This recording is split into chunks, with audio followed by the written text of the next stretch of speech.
이노야, 오늘은 대사 치료에 대해서 좀 알아보려고 해.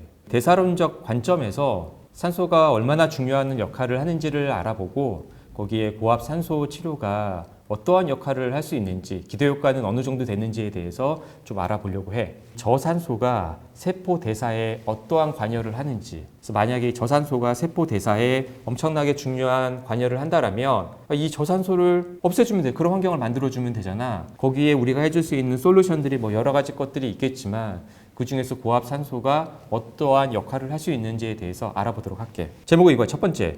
진짜로 산소가 부족하면은 정상세포가 암세포가 돼? 이게 가장 출발점이잖아. 실제로 공기가 희박한 환경에 사는 사람들은 암 환자가 많을까? 이런 생각을 할 수 있잖아. 산소가 아니더라도 숨쉬기가 힘든 환경에 있으면은 정상세포가 스트레스 받아서 암세포가 될까?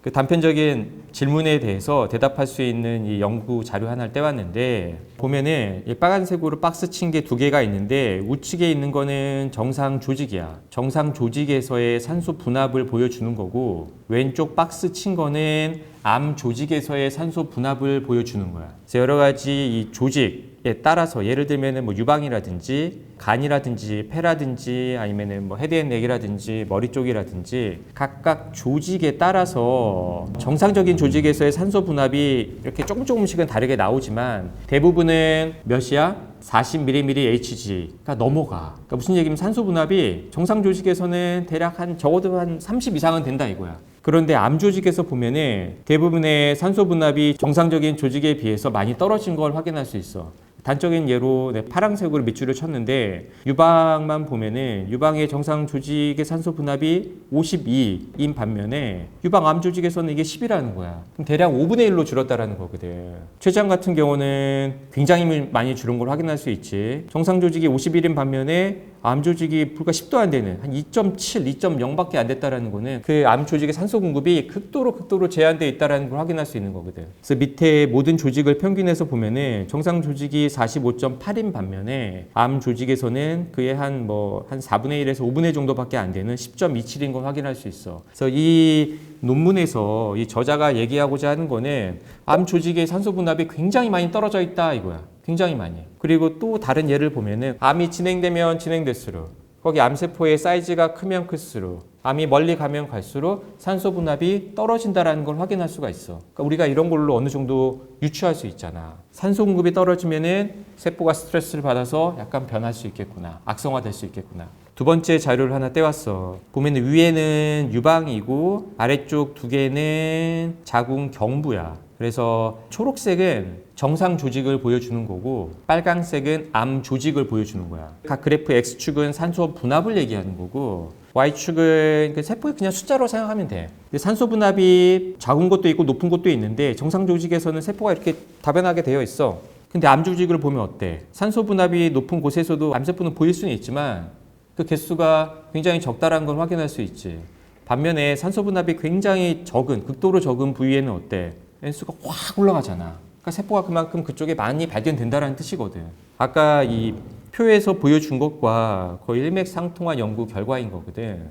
그래서 수많은 사람들이 이게 산소가 부족하면은 암이 변할 수 있겠구나에 대해서 이제 어느 정도 알게 되었고 여기에 대한 전 세계에 있는 여러 과학자들이 또 다른 실험을 한 거야. 그래서 세포 실험도 했겠고 임상 실험도 해본 거지. 그래서 발견한 게 어떤 거냐면은 보다시피 산소가 부족할 경우에만 있는 히프원 알파라는 단백질이 산소가 풍부한 환경에서는 이러한 과정을 거쳐서 하나하나 다 분해돼서 없어져 버려. 그러니까 세포 안에서 산소가 풍부하면 히프원 알파라는 이 단백질이 다 없어져 버려. 근데 반면에 산소가 부족한 환경이 되면 어떤 일이 벌어지냐면은 이 히프원 알파라는 단백질이 이러한 과정을 거쳐서 없어지지 않고 세포 안에서 남았다가 핵 속으로 들어가서 어떤 일을 하느냐, 특정한 유전자들을 발현시켜. 그 유전자가 어떤 것들이다? 이러한 유전자들이라는 거야. 이러한 유전자. 신생혈관들을 유도하는 유전자들을 발현시키기도 하고 또 세포 주위를 산성화시켜. 또 염증을 일으키는 유전자를 막 발현시키기도 하고 또 세포가 침륜하고 막 뚫는 거야. 그리고 산소가 풍부한 곳으로 가고자 하는 욕구가 있을 거 아니야. 그래서 전이에 꼭 필요한 유전자를 발현시키기도 해. 항암제나 방사선 그리고 면역항암제 하시는 분들도 마찬가지지만 이러한 항암제에 내성을 일으키는 유전자까지 발현시켜.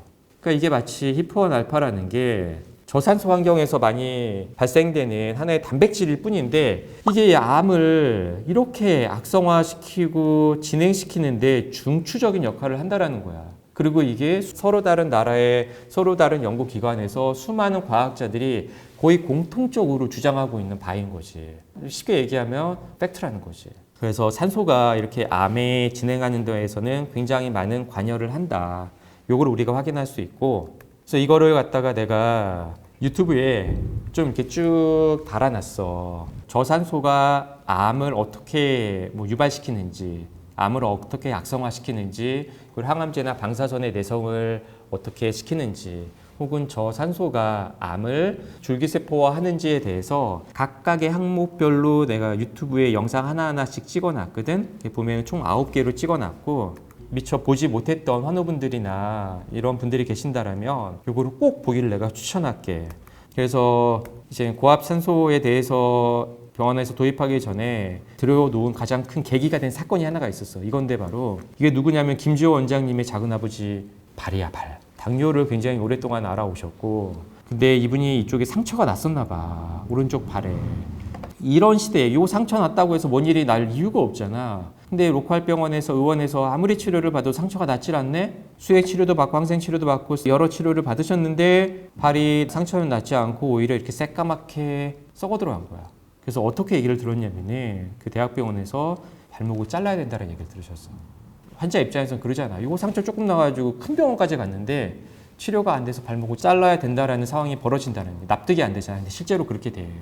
그만큼 당뇨는 무서운 거고, 이게 왜 그런 거냐면은 이 말초까지 산소가 공급이 안 된 거야. 아주 심플해. 산소 공급이 안 되는 거야. 산소 공급이 안 되니까 세포가 호흡을 못해서 죽는 거야. 잘라야 된다라고 얘기를 들어서 이 작은아버지가 그래서 우리 김주환 원장님한테 SOS를 친 거지. 아, 병원에서 자르라고 하는데 너무 억울하지만 어차피 자를 거 뭔가 할 수 있는 게 없겠니? 라고 얘기해서 그러면 고압산소 치료 한번 받아보십시오. 해서 이게 이렇게 된 거야. 같은 분 발이야. 같은 분 발 실제로. 그래서 이거를 보고 아 진짜 하게 되면은 산소가 그쪽까지 가는구나. 가지 않은 사람이 어떻게 낫겠어. 대학병원에서 치료가 안 됐던 분인데.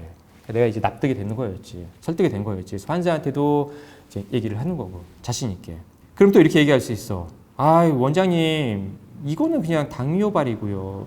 암 환자는 아니잖아요. 암 환자한테도 효과가 있는 거예요? 아, 이렇게 얘기할 수도 있잖아. 관련된 연구 자료는 정말 너무 많아. 그래서 이건 하나의 샘플인데 이 환자가 어떤 환자냐면은 3중 음성 유방암 환자였어. 다중 유방에 암이 이렇게 크게 보이고 보면 이제 간에 광범위하게 전이가 된 걸 확인할 수 있고 횡격막 부위에도 이렇게 암이 조금 보이고 이분이 항암 치료를 하는데 컴비네이션 요법으로 어떤 걸 했냐면은 고압산소 치료하고 그리고 고주파 온열 치료하고 또 이제 영양 식이 관리 케토식을 하셨는데 이 식이 관리를 병행하신 거야. 그리고 나서 이렇게 됐다라는 거야. 그래서 국제 학술지에 케이스 리포트를 올린 거야. 확률적으로 굉장히 낮은데 이런 일이 벌어졌다라는 거지. 결론은 이거야. 대사론적 관점에서 많은 분들이 치료하신 분들 있잖아. 대사 치료하겠다고 여러 의료기관에서 여러 치료 받으시는 분들 거기에 대해서 내가 부정적인 생각은 전혀 갖고 있지는 않거든. 굉장히 응원 드리고 그런 치료를 하시는 분들 혹은 그런 꼭 대사 치료를 안 하시더라도 대사론적 관점에서 저산소는 굉장히 악영향을 끼치기 때문에 대사론적 관점에서도 이런 분들 꼭 고압산소 치료를 한번 병행을 해보셔가지고 이 세포의 대사를 정상으로 좀 돌려놓는 이런 시도를 한번 해보셨으면 좋겠다라는 취지로 오늘 내가 영상문을 만들어 놓은 거야. 이게 바르부르크 이론이라고도 하는데 우리 환자분들 책을 많이 읽어보신 분들은 아실 거야. 또 이제 대사 치료 하시는 분들은 아마 정확하게 인지하고 계신 분들도 꽤 많을 거라고 생각을 하는데 이 사람이 바르부르크야. 이 사람은 의사이기도 하면서 생리학자야. 그러니까 세포 생리에 대해서 연구를 많이 하신 분인 거지. 그러니까 로컬에서 환자만 본 게 아니라 그냥 암세포에 대한 궁금증이 굉장히 많았고 암세포가 어떻게 태어나서 어떻게 변하고 어떻게 죽는지 어떻게 전이하는지에 대해서 굉장한 관심을 많이 가졌다 한 과학자라고도 표현해도 돼. 그래서 이 바르부르크가 어떻게 주장을 했냐면은 세포가 암세포화 되는 과정에서 세포의 대사가 완벽하게 바뀐다라는 거야. 원래 정상적인 세포는 어떻게 되냐면은 이게 정상적인 세포가 하는 하나의 대사를 한 슬라이드에 보여주는 거야. 대사는 어떤 거냐면은 밥을 먹어. 화살표 보이지? 세포 안으로 들어가는 거야. 밥은 어떤 거겠어? 탄수화물, 지방, 단백질, 비타민, 미네랄, 물 이외에는 아무것도 없어. 또 하나, 또 뭐를 먹어? 산소를 먹어. 산소는 마신다라고 표현하지. 밥을 먹고 산소를 마셔서 이 두 개가 들어가면 어떻게 되느냐? 세포 안에서 이 두 가지를 가지고 ATP라는 에너지를 만들어. 아주 쉽게 얘기하면 이런 거야. 산소하고 밥을 먹어서 이러한 물질을 만드는 거야, ATP를. 그럼 이 ATP라는 이 에너지를 만들어서 뭐를 하느냐? 세포에 필요한 여러 가지 단백질 합성에 이 에너지원을 이용하는 거야.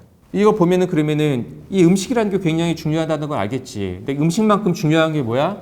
이 산소야, 산소. 산소가 공급이 안 되면은 ATP를 만들 수가 없고 이 세포가 해야만 하는 이러한 일들, 여러 가지 단백질들을 만들어내지 못한다는 거야. 바르부르크가 얘기한 건 바로 이 부분이야. 바로 이 부분. 조금 더 디테일하게 볼게. 요게 세포야. 바깥에 네모가 이렇게 세포이고 그리고 가운데 이게 뭐냐면은 미토콘드리아야. 대사론적 관점에서는 이 세포의 핵과 DNA는 크게 중요하지 않아. 대사론적 관점에서는 가장 중요한 게 뭐냐면은 이 미토콘드리아야. 미토콘드리아. 그리고 세포질. 핵이 아니라. 얘 바깥이 세포질이라고 생각하면 돼. 그래서 보면은 여기가 입이라고 생각하면 돼. 포도당이 세포의 입을 통해서 들어왔다고 가정을 하면 돼. 그러면 이 라인을 한번 볼게. 쭉 내려가서 이 핑크색으로 들어가는 이 화살표 라인이 보이지. 이게 아주 대표적인 첫 번째 길이라고 생각하면 돼. 두 번째 길이 있어. 중요한 길. 가다가 어떻게 해? 밑으로 가지 않고 우회전을 하지.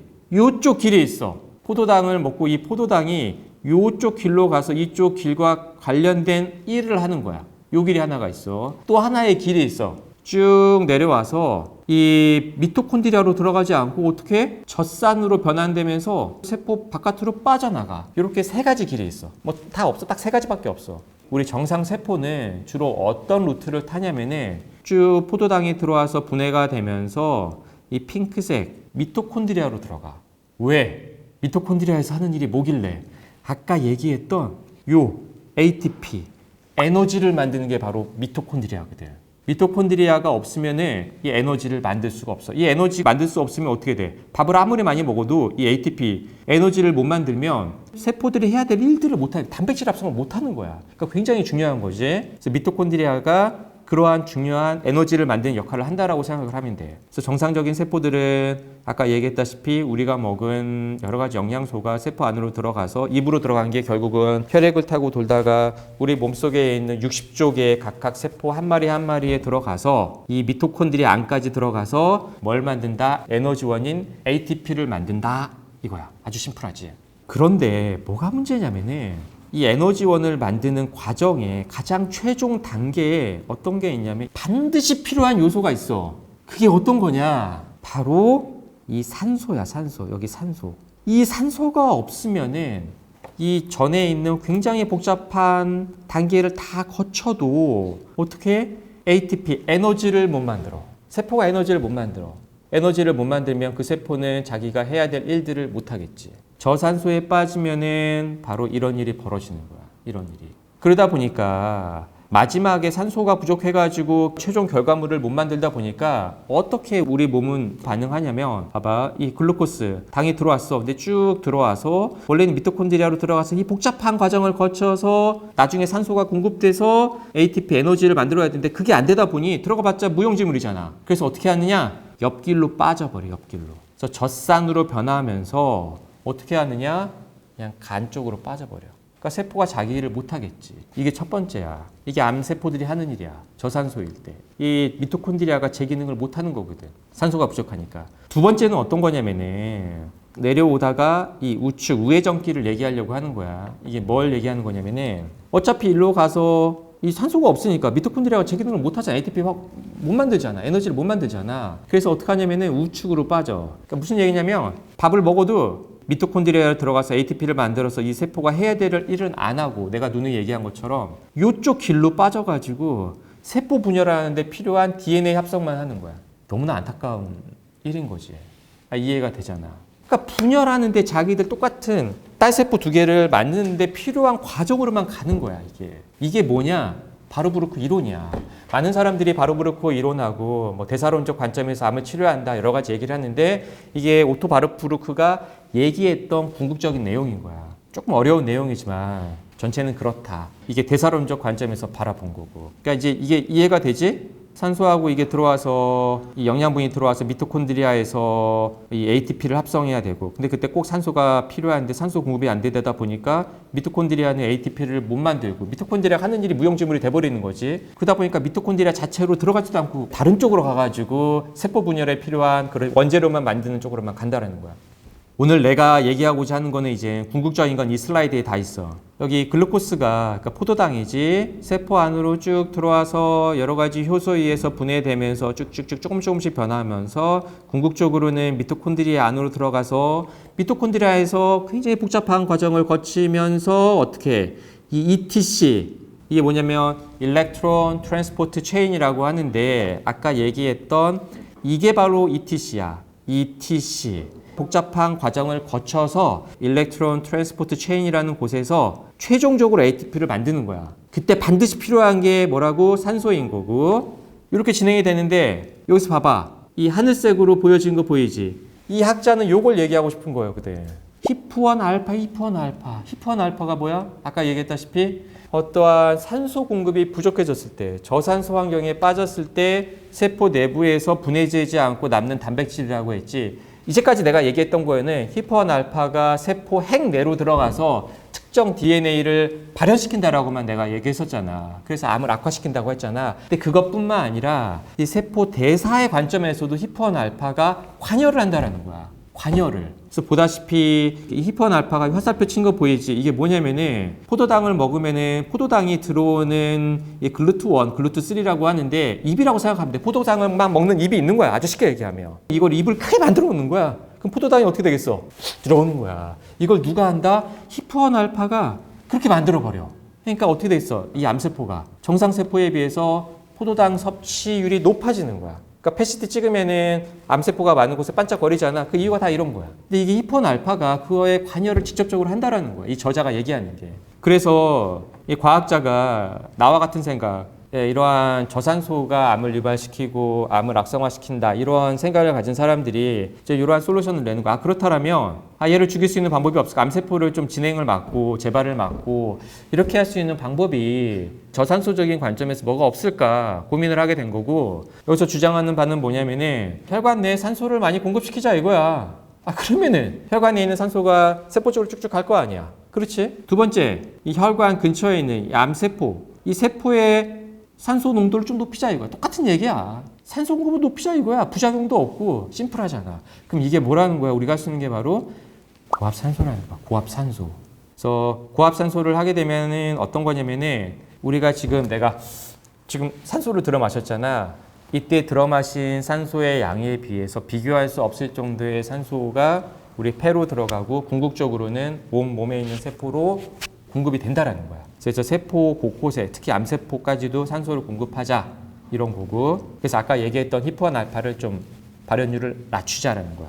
알겠어요 원장님. 대충 이론적인 건 알겠는데 근데 실제로 그 산소 체인부에 들어간다고 해서 내가 들어 마신 이 산소가 정말로 세포까지 전달이 돼요? 그 의구심을 가질 수 있잖아. 관련된 연구 논문들인 거야. 실제로 들어갈 수밖에 없고 너무나 정말 이게 고리타분한 얘기이고 너무 생화학적인 얘기이고 하지만 그래도 이게 하나의 중요한 솔루션이 될 수도 있잖아. 모든 사람에게 이러한 솔루션을 적용한다고 해서 모든 암 환자가 다 좋아질 수는 없겠지. 그런 게 세상에 있겠어. 하지만 그게 몇 %라도 정말로 나한테 도움이 된다라면 이게 부작용이 큰 것도 아니니까 꼭 한번 해보기를 내가 권해드리고 싶어.